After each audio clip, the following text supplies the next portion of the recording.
আপনারা যারা হচ্ছেন এই মুহূর্তে বিভিন্ন বিশ্ববিদ্যালয়ে চান্স পান নাই কিন্তু খুব আফসোস করতেছেন তাদের জন্য বিশ্বাস করেন জীবনের বাস্তবতা খুবই কঠিন। এই বাস্তবতা বোঝার পরে যা পড়াশোনা করা আমি মনে করি উত্তম। আমার এই ভিডিওটা তাদের জন্য যারা হচ্ছে সদ্য ইন্টারমিডিয়েট পাস করছেন এবং বিভিন্ন বিশ্ববিদ্যালয়ে অ্যাডমিশন টেস্টের জন্য ছোটাছুটি করছেন এবং অনেকে ভর্তি হয়েছেন। তো আমি মনে করি কি জানেন, বিশ্ববিদ্যালয়ে ভর্তি হওয়ার আগে বা হচ্ছে বিশ্ববিদ্যালয়ে অ্যাডমিশন টেস্ট দেওয়ার আগে আমি মনে করি যে আপনি যে ইন্টারমিডিয়েট পাস করছেন এই ইন্টারমিডিয়েট সার্টিফিকেটটা নিয়ে কোনো একটা কোম্পানি বা কোনো একটা আপনার চাহিদা অনুযায়ী যে সেক্টর আপনি চাকরি করতে চান, হ্যাঁ ওই সেক্টর অনুযায়ী যেটা একটু মানে ইন্টারমিডিয়েট লেভেলের রিকোয়ারমেন্ট থাকে ওই চাকরিগুলোতে একটু অ্যাপ্লাই করেন। দেখবেন আমি একবার 100% শিওর করে বলতে পারি বাংলাদেশের 95% তার কাঙ্ক্ষিত জব পাবে না, 5% হয়তো তার ইন্টারমিডিয়েট দিয়ে ওই চাকরিটা পাবে।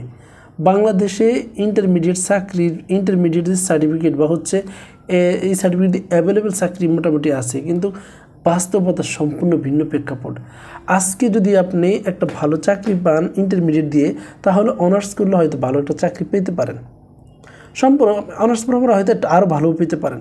কিন্তু কথা হচ্ছে কি জানেন, আপনি যেই ইন্টারমিডিয়েট যোগ্যতা ফার্স্ট করছেন এই অনুযায়ী বর্তমান বাজারে তো চাকরির সংকট।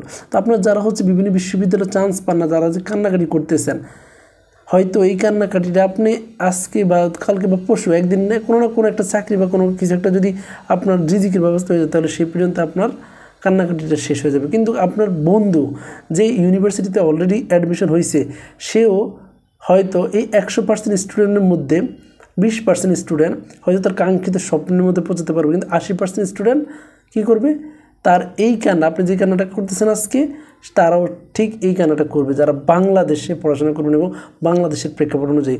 তবে এই কথাগুলো বিশেষ ক্ষেত্রে প্রযোজ্য যারা হচ্ছে আর্টস, সায়েন্স, কমার্স, সায়েন্সের বিষয় যেমন ডাক্তার, ইঞ্জিনিয়ার বাদে, হ্যাঁ। কিন্তু বাংলাদেশের প্রেক্ষাপট অনুযায়ী অনার্স সার্টিফিকেট দিয়ে আপনি কী করবেন, আপনি তো ইন্টারমিডিয়েট করছেন, এইটাই তো অনেক বেশি, এই অনুযায়ী তো আপনার চাকরি নেই বর্তমান বাংলাদেশেও।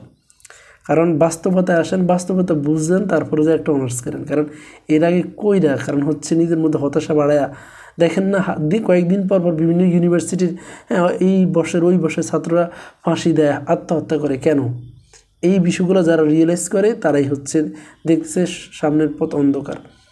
হ্যাঁ, অনার্স করেন, সমস্যা নেই, আগে রিজিকের ব্যবস্থা করেন। আমার মনে হয় যে ইন্টারমিডিয়েটের পরে রিজিকের ব্যবস্থা করাটা সবচেয়ে বেশি উত্তম। তো কথাগুলো কাউকে হার্ট করার জন্য না, বাস্তবতা বোঝানোর জন্য। আপনারা যারা হচ্ছেন এই মুহূর্তে বিভিন্ন বিশ্ববিদ্যালয়ে চান্স পান নাই কিন্তু খুব আফসোস করতেছেন তাদের জন্য বিশ্বাস করেন জীবনের বাস্তবতা খুবই কঠিন।